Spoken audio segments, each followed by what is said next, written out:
yang para pengusaha muda, di era modern seperti ini, tentunya menjadi pengusaha merupakan pilihan yang menjanjikan bagi sebagian orang. Bersama saya Anin Malika, di sini saya akan ngobrol riang nih dengan salah satu pengusaha di Kebumen, pemilik Putrajaya Snack. Langsung saja yuk ikutin kita. Baik, di sini kita sudah bersama dengan Bapak Tribut yang menjadi tokoh inspiratif kita pada siang hari ini dan akan menjelaskan sedikit tips dan trik kepada kita para pengusaha muda supaya kita juga tentunya termotivasi dengan beliau ini. Baik, selamat siang Bapak Tribut. Selamat siang. Bagaimana kabarnya hari ini? Alhamdulillah baik, saya sehat. Alhamdulillah ya Pak. Nah, tanpa menunggu lama, mari kita tanya langsung kepada Bapak Tribut. Nah, Bapak, di sini kami penasaran nih mengenai produk yang Bapak rintis ini, usahanya sejak mulai kapan nih Pak? Usaha ini merintis sejak tahun 2014-an Pak. Sudah cukup lama ya Pak? Nah, pada saat memulai itu apa sih motivasi Bapak dalam melakukan usaha ini? Motivasi saya terutama satu ya, dari pertama saya terlahir dari keluarga pedagang, jadi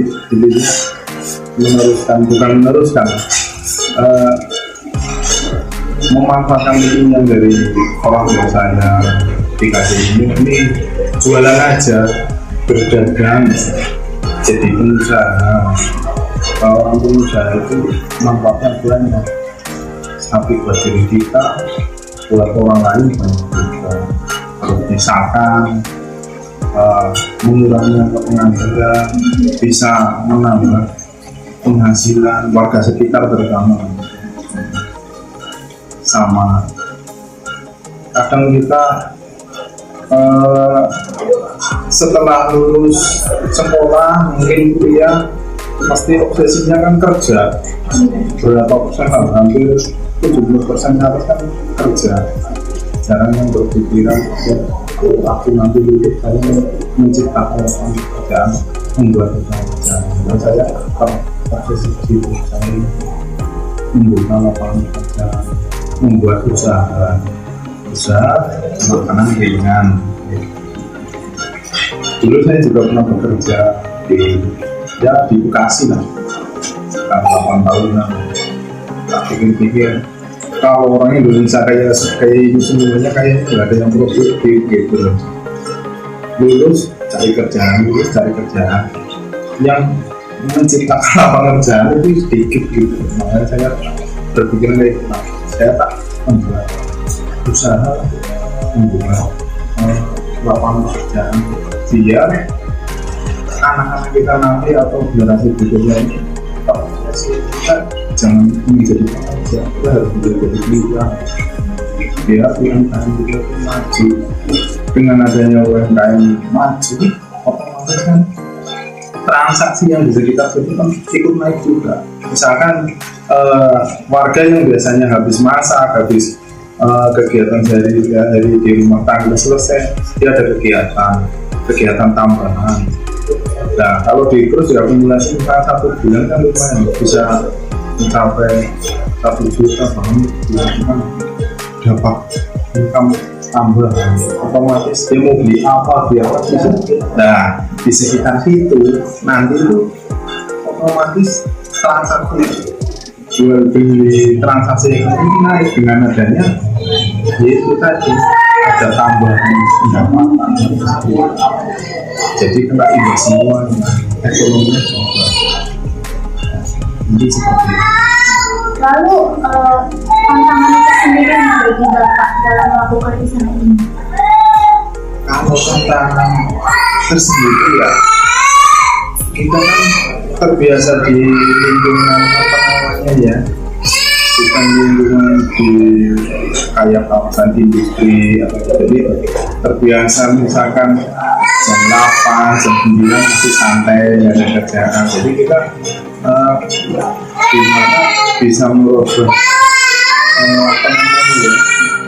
mindset orang itu kita tuh jam segini kita harus aktif, kita harus bisa apa namanya kreatif dengan adanya kegiatan pergerakan itu kan dia kita bangun tidur jam segini persiapan kerja, jadi apa langsung ada kegiatan yang positif. Kalau di rumah pagi jam 9 jam 10 pasti kan udah biasa, nggak ada kegiatan, otomatis kan susah kalau orang ngarahin kita jam begini harus kerja, jam begini kerja kan susah. Itu tantangan tersendiri gitu. Jadi gimana caranya membimbing orang-orang yang tadinya biasa makan kita jadi rajin, mandiri, terus apa namanya kreatif. Jadi mengubah yang tadinya gaya hidup santai, gaya hidup apa namanya nggak ada kerjaan, bisa jadi orang aktif, rajin, bisa bekerja, terus apa namanya adanya jadi seperti orang sibuk lah, menjadi sibuk gitu. Tantangannya kayak gitu. Biasa santai kita berubah kayak biasa aturannya gitu kan. Ini ada gitu.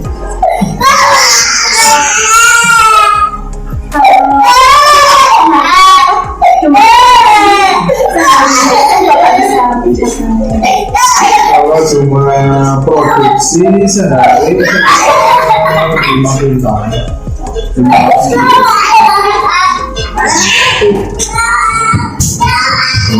Lalu boleh tahu tidak Pak,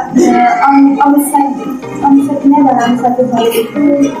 Kalau omset dalam sehari itu sekitar 3 jutaan, masih kecil. Dengan omset dan penjualan yang sebesar itu, Bapak itu memiliki jumlah karyawan berapa? Kalau karyawan ini yang diproduksi ini itu 8. Kalau yang di luar itu yang sekitar 100 juta. Itu rata-rata itu semua. Ya ada yang itu ada sebetulnya termasuk di rumah. Lalu dalam menjalankan usaha ini ada berapa banyak jenis usaha yang Bapak produksi? Untuk itemnya itu ada sekitar 8 item jenis makanan kita. Dari itu ada 3 jenis, kerupuk bawang, kerupuk ikan, soto ikan, yang dari jenis yang bukan kerupuk yang ada padat, jangan kayak sekarang makanan yang ingin basreng, atau goreng, sosis goreng, nugget goreng, sama cireng, semuanya digoreng semuanya. Lalu dalam menjalankan usaha ini, visi dan misi Bapak itu? Visi-misinya itu saya punya makanan yang bahwa kebutuhan itu ya besar, tapi ya proses dari kecil menjadi besar. Isinya itu ya, tapi kita membuat produk makanan yang kita itu juga bisa makanan dan kita jual. Jadi itu juga layak memakan, kita bisa memakan itu layak buat makanan orang lain. Sama seperti penjualan yang kita program itu kita layak memakan.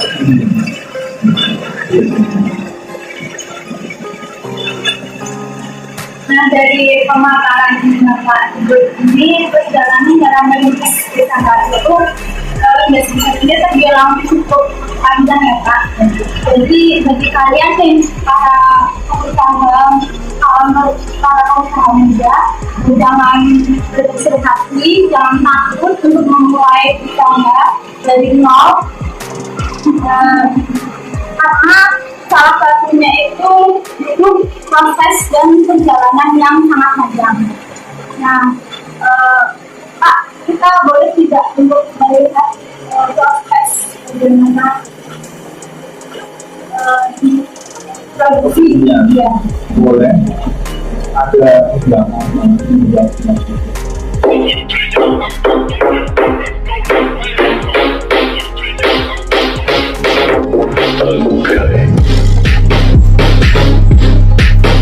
Putra Jaya Snack merupakan usaha makanan ringan yang berada di Kecamatan Karanganyar, Kebumen yang dikelola oleh Bapak Ribut selaku pemilik dari usaha ini. Putra Jaya Snack berdiri pada tahun 2014 dengan membawa misi untuk memberantas pengangguran di sekitar pemukimannya. Perjalanan Putra Jaya Snack untuk mencapai titik setinggi ini tidaklah mudah. Bapak Ribut memulai usahanya dari nol, seperti menitipkan produknya di warung-warung, hingga saat ini dapat menjadi produk yang banyak diminati orang, bahkan pengirimannya sudah mencapai wilayah lain, mencakup Kendal, Boyolali, Semarang, bahkan hingga ke Bojonegoro, Jombang, Sumenep, dan Jawa Timur.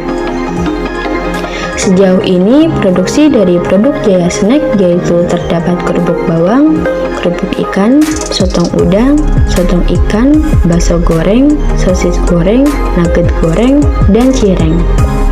Dengan berbagai jenis produksi tersebut, Putra Jaya Snack mampu memproduksi 5 kuintal produk dalam sehari dengan omset harian 30 juta.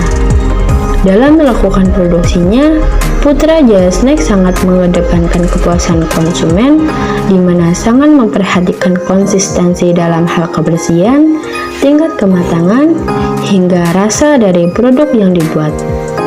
Bahkan dalam proses pemasaran, Putra Jaya Snack sangat memperhatikan kemasan yang digunakan untuk menjaga produksinya supaya selalu dalam keadaan aman dan higienis.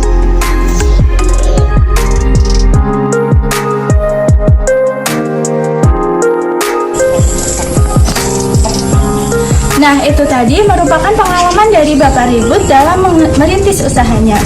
Dan beliau juga memberikan sedikit motivasi bagi kita para pengusaha muda dalam merintis usaha. Baik, selamat siang, see you next time.